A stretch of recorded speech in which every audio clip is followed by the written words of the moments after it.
এই শোনো না, ভালোবাসার নতুন নতুন গল্প পেতে আমাদের চ্যানেলটি সাবস্ক্রাইব করে পাশে থাকা বেল আইকনটি বাজিয়ে দিও, কেমন? হুম হুম।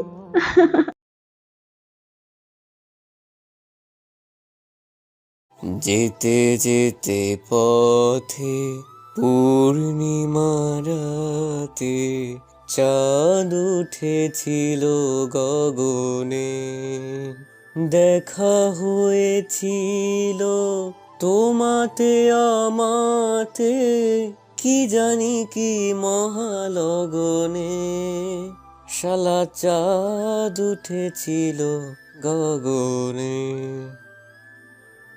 গান গাইতে গাইতে ওয়াশরুম থেকে গোসল শেষ করে বের হতে দেখি নীলা আপু আমার রুমে। পরনে আমার শুধুমাত্র ছোট্ট একটা ল্যাঙ্কট, আর এই নীলা আপু নির্লজ্জের মতো আমার দিকে তাকিয়ে আছে। কি করব বুঝতে পারলাম না। মান সম্মানের ব্যাপার, তাই সোজা দৌড়ে আবার ওয়াশরুমে ঢুকে গেলাম। কি বেহায়া মেয়ে, একটু লজ্জা নেই? কিন্তু এ আমার রুমে কি করছে? রুমে তো দূরের কথা, এর তো আমাদের বাসাতেও আসার কথা না। সে যে কারণেই আসুক না কেন, কিন্তু আমি এখান থেকে বের হব কি করে? কাপড় চোপড় তো সব আলমারিতে। কোন কুলক্ষণে যে কাপড় ছাড়া গোসল করতে গিয়েছিলাম। দরজাটা একটু ফাঁক করে দেখে নীলাপু বিছানার উপর বসে বসে পা তোলাচ্ছে আর মুচকি মুচকি হাসছে। রুম থেকে বের হচ্ছে না, যার কারণে আমি ওয়াশরুম থেকে বের হতে পারছি না। কতক্ষণ না থাকা যায়? তাই জোর গলায় মাকে ডাক দিলাম। একবার ডাকার পরও কোনো সাড়া শব্দ নাই। তাই নীলাপু বললেন, কিরে, কাকিমাকে কেন ডাকছিস? কত বড় বেহাই আইমে, সব বুঝেও এমন করছে। তাই বললাম, দরকার আছে। মা, মা। আরে কাকিমাকে ডেকে লাভ নেই, উনি এখন ব্যস্ত, আমার জন্য রান্না করছেন। তুই বরং বল তোর কি লাগবে। লাগবে না, তুমি আমার রুম থেকে যাও। আপনি একটু পরে আসিয়েন। কেন কেন? আমি তোর রুমে থাকলে কি সমস্যা? কোনো সমস্যা নেই। আরে বাবা, আমি কাপড় পরবো। তো কি হয়েছে, পর না। আমি কি তোকে আটকিয়ে রাখছি? কেমনটা লাগে বলুন তো? কিন্তু আমার সব কাপড় আলমারিতে আছে। হ্যাঁ, তো কি হয়েছে, এসে নিয়ে যা। আমি এই অবস্থায় কি করে আসবো শুনি? আচ্ছা দাঁড়া, আমি বের করে দিচ্ছি। এই বলেই আলমারির দিকে একটু এগিয়ে আবার দাঁড়িয়ে পড়লো, আর একটা শয়তানি আমাকে হাসি দিয়ে বলল, এই অবস্থায় মানে কি রে? তুই কি লজ্জা পাচ্ছিস নাকি? তোকে তো আমি এভাবে কতবার দেখেছি। তুই যখন গোসল করতে চাইতি না, তখন কাকিমা তোকে জোর করে এটুকু বললেই হা হা করে হাসতে লাগলো। আর হঠাৎ করেই আমার মাথা গরম হয়ে গেল, আর বললাম, এই আপনি আমার রুম থেকে বেরোন তো, বেরোন বলছি। কথাটা বলে ওর মুখ থেকে হাসিটা নিমিষেই উধাও হয়ে গেল। তার কিছু না বলে কাপড়গুলো বের করে দিয়ে নীরবেই রুম থেকে বের হয়ে গেল। হয়তো আমার এই কঠোরভাবে কথা বলাতে কষ্ট পেয়েছে। আমি নিশ্চিন্তে কাপড়গুলো পরে নিলাম। তখনই নাচ থেকে মায়ের ডাক হেলো, তাই নিচে গেলাম। এসে অবাক হলাম, কারণ বাসাতে দাদু এসেছে। বাবা, দাদু ও নীলা আপু খাবার টেবিলে বসে আছে। আমরা সবাইকে খাবার দিচ্ছেন। মাকে একটু খুশি খুশি দেখাচ্ছে। মা হেসে হেসে দাদুকে বলল, এই তো আপনার নাতি এসে পড়েছে।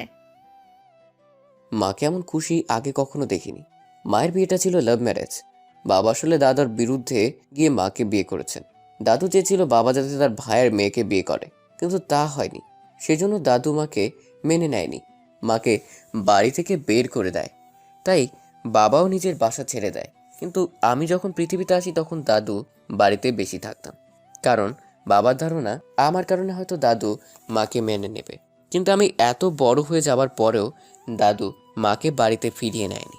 আমি একদিন দাদুকে বলেছিলাম মাকে বাসায় ফিরিয়ে আনতে, কিন্তু দাদু তা করেনি। উল্টো আমাকে রাগ দেখায়, তাই ওই বাড়ি ছেড়ে দিয়েছি। কিন্তু আজ দাদু স্বয়ং আমাদের বাসাতে কেন এলেন? তাই দাদুকে সালাম দিয়ে খাবার টেবিলে বসে পড়লাম। আর দাদু আমাকে নানান প্রশ্ন করতে লাগলেন। আমি শুধু হাসি মুখে জবাব দিচ্ছিলাম। যদিও ওই দিনের পর দাদুকে আমার তেমন একটা পছন্দ হয় না। তারপর সবাই খাবার খেতে লাগলাম। দাদু খাবার খাচ্ছেন আর মায়ের রান্নার প্রশংসা করছেন। তাকে দেখি মায়ের চোখে জল। এটাই হয়তো খুশির অশ্রু। আচ্ছা, মায়েরা এমন কেন? কষ্টও কাঁদে আবার খুশিতেও কাঁদে। যাই হোক, খাবার খাচ্ছিলাম, হঠাৎ কিছু একটা আমার পায়ের মধ্যে সুড়সুড়ি দিচ্ছে। বিড়াল নয় তো আবার। আসলে আমি ছোটকাল থেকে বিড়াল অনেক ভয় পাই, যে কারণে টেবিল থেকে দাঁড়িয়ে পড়লাম। মাথা নামিয়ে টেবিলের নিচে দেখলাম, না, কিছুই নেই। ওটা আমার মনের ভুল হয়তো হবে। আমাকে এভাবে দাঁড়িয়ে পড়তে দেখে মা বলল, কি হলো? আমি কিছু না বলে মাথা চুলকিয়ে আবারও খেতে বসলাম। আবারও সে একই অবস্থা, সুরসুরি। কিন্তু এবার বুঝতে পারলাম এটা একটা মানুষের পা। মাথা তুলে তাকাতেই বুঝতে পারলাম এটা নীলা আপুর কাজ। নীলা আপু আমার দিকে তাকিয়ে মুচকি মুচকি হাসছেন। আমি কিছু না বলে খাবারে মনোযোগ দিলাম, কিন্তু নীলা আপু আমাকে শান্তিতে খেতে দিচ্ছে না। মুখ বুজে সব সহ্য করছি, কিন্তু সে এমন করছে কেন? ওর সাথে তো আমার কোনো এমন সম্পর্ক নেই, কিন্তু যেটা ছিল সেটা তো নিজেই নষ্ট করে দিয়েছে। এখন না আছে বন্ধুত্ব। ও তো আমার কাজিন হয়, তা আবার 3 বছরের বড় আপু। এখন আমি ওকে ওনাকে বড় আপু বলেই মানি, যথেষ্ট সম্মান দেওয়ার চেষ্টা করি। যা বোঝার তা বুঝে গিয়েছি। অবশ্য দোষটা আমারই ছিল। যাক এসব। আমি তাড়াতাড়ি খাবার শেষ করে উঠে আসতে যাব, তখন মা আমাকে বলল, লাবিব, যা চটপট গিয়ে তোর ব্যাগ গুছিয়ে নে। ব্যাগ গোছানো মানে?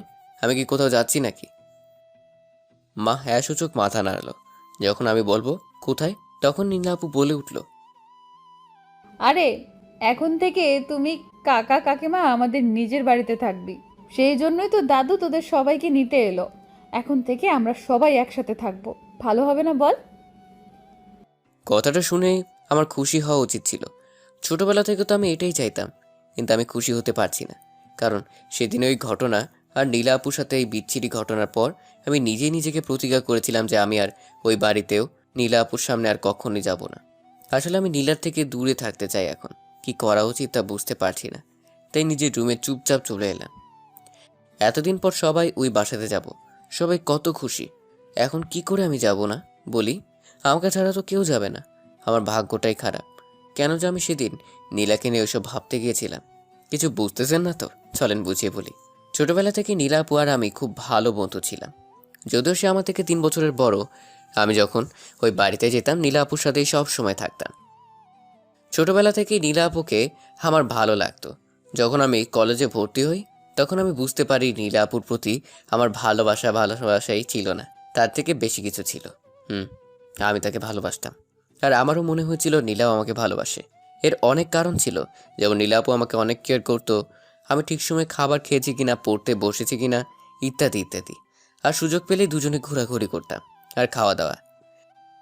ফোনে তো কথা হতো ঘন্টার পর ঘন্টা। কথা বলা শুরু করলে তো শেষই হয় না। আমি যদিও নীলাকে তুমি করে বলতাম, কিন্তু সে আমাকে তুই করেই বলতো, যার কারণে আমি দ্বিধায় ছিলাম যে সে আমাকে ভালোবাসে কিনা।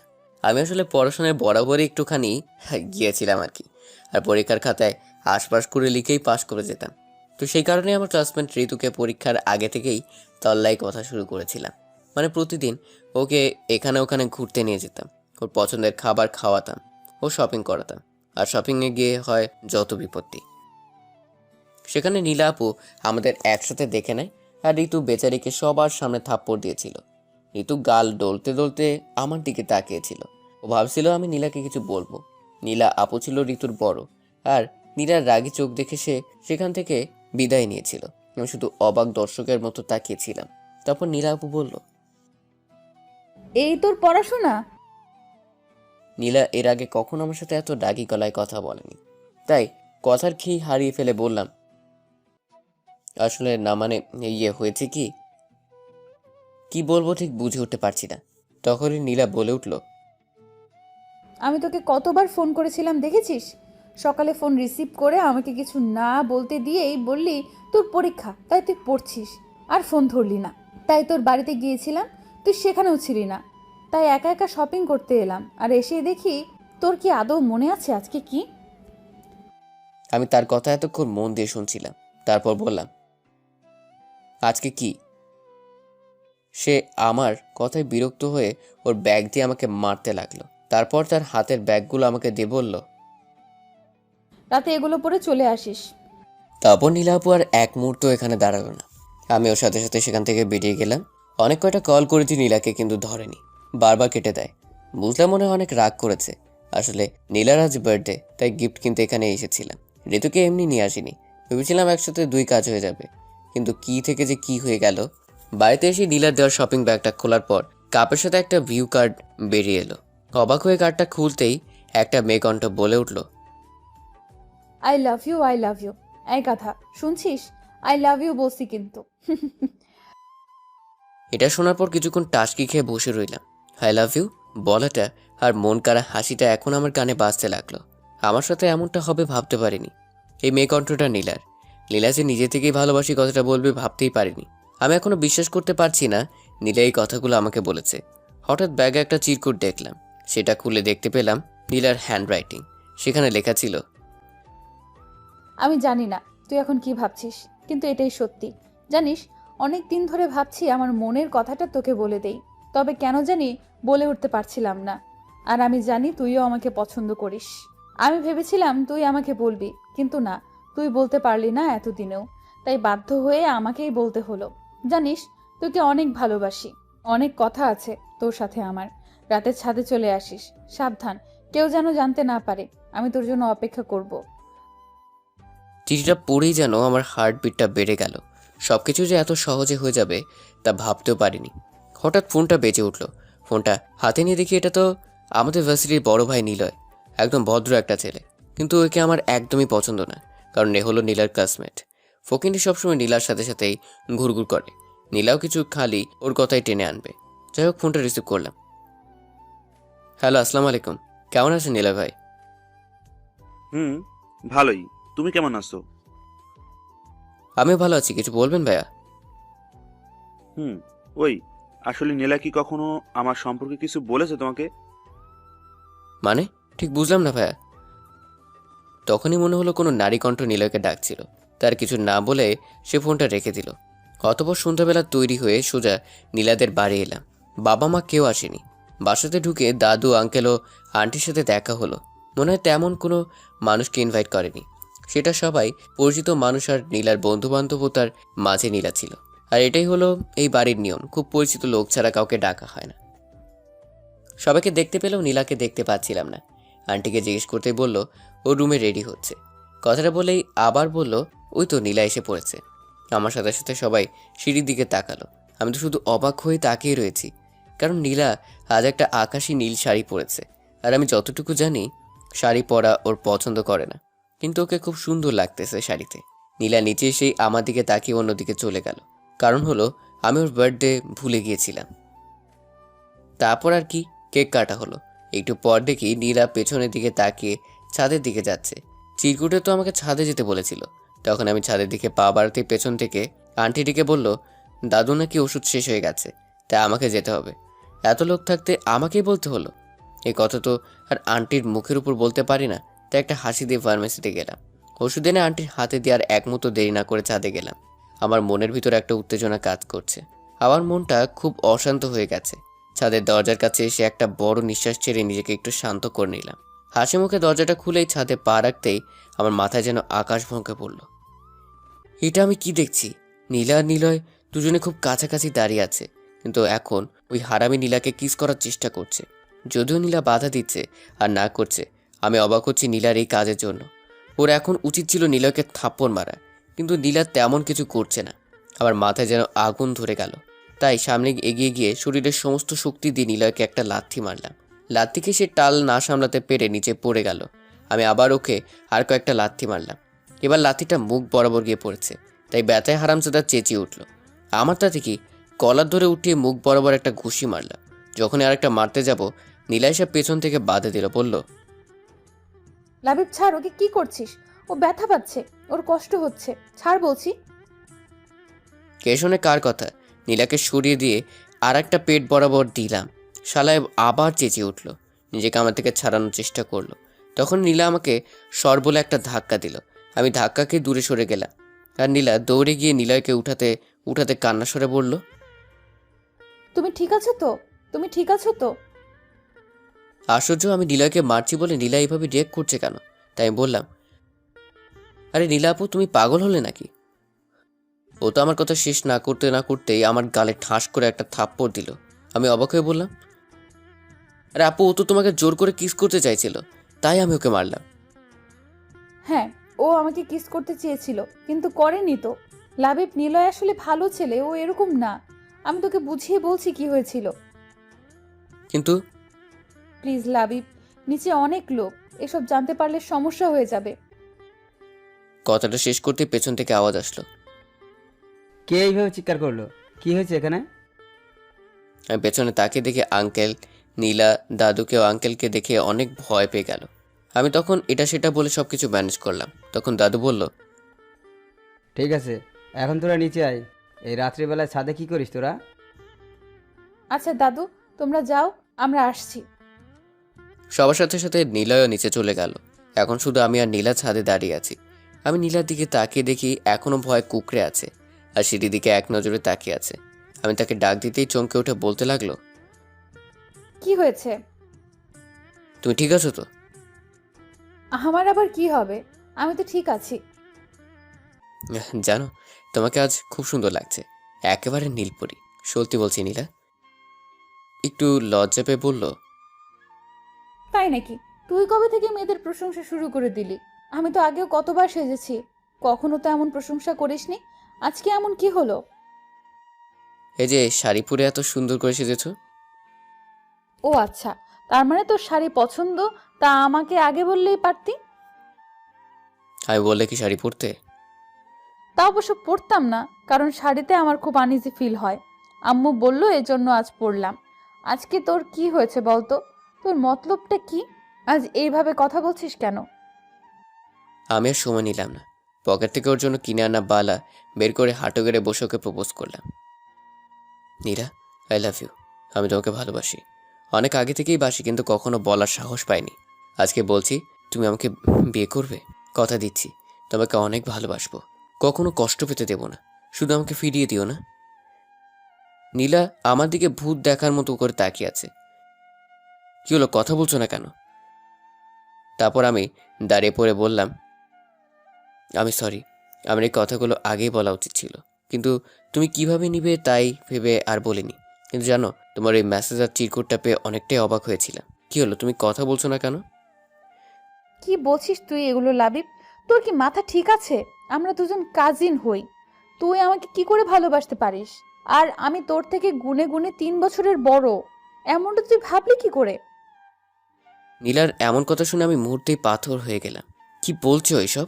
আর কিভাবেই বা বলছে? ও কি আমার সাথে এখন মজা করছে নাকি?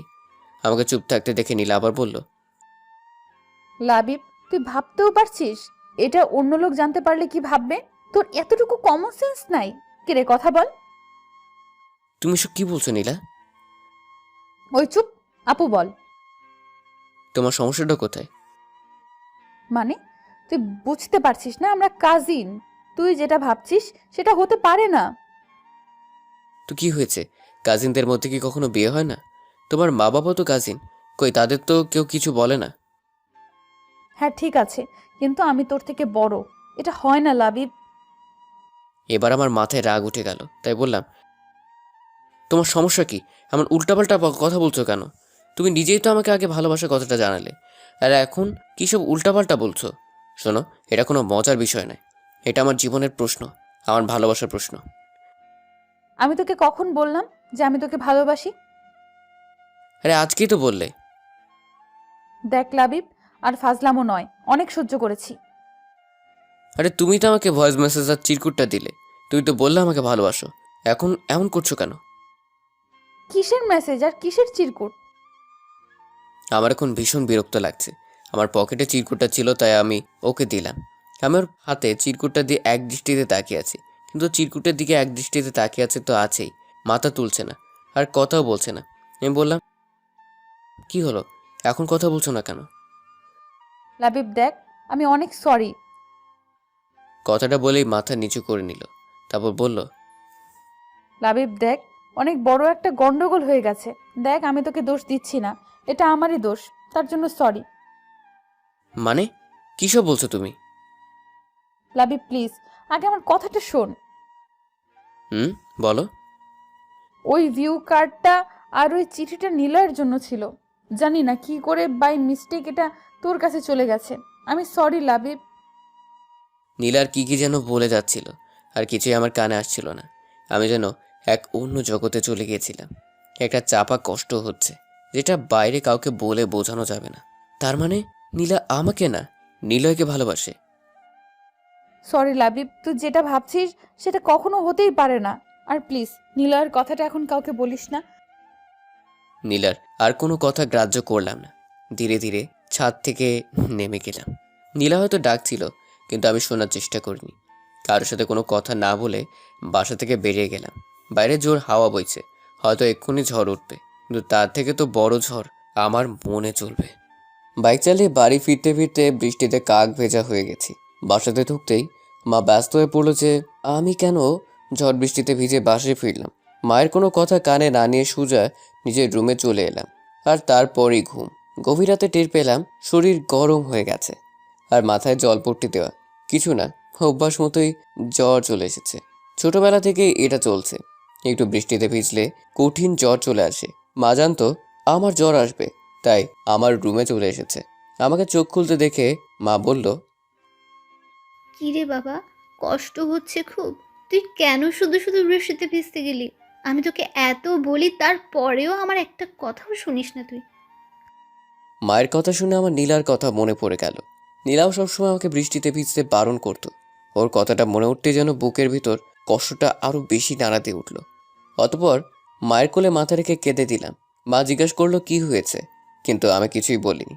তারপর একসময় ঘুমিয়ে পড়ি। যখন চোখ খুললাম তখন মাথায় একটা শীতল হাতে স্পর্শ পেলাম। তাকে দেখি নীলা বসে আছে, আর আমার মাথায় জলপট্টি দিয়ে দিচ্ছে। আমাকে চোখ খুলতে দেখে আমার দিকে তাকে একটা মিষ্টি হাসি দিল আর বলল, কিরে, এখন কেমন লাগছে? আমি কিছু না বলে ওর মুখের দিকে তাকিয়ে রইলাম। নীলা কিছু একটা বলতে গিয়ে থেমে গেল, কারণ মা রুমে চলে এসেছে খাবার নিয়ে। খাবার টেবিলে রেখে মা নীলাকে বলল, নীলামা, তুই ওঠ, তুই কিছু খেয়ে নিয়ে রুমে গিয়ে রেস্ট নে। আমি তোর খাবার ওখানে রেখে এসেছি। কাকিমা, আমি পরে খাবো, তুমি বরং খাবারটা আমাকে দাও, আমি লাবণীকে খাইয়ে দিচ্ছি। মা একটা মুচকি হাসি দিয়ে বলল, অনেক হয়েছে মা, আবার তুই ওর মতো অসুস্থ হয়ে পড়বি। এমনিতেও ঠিক মতো খাসনি, আবার কাল সারা রাত ঘুমাসনি। কিন্তু কাকিমা, কোনো কিন্তু নয়, আমি যা বলছি সেটা কর।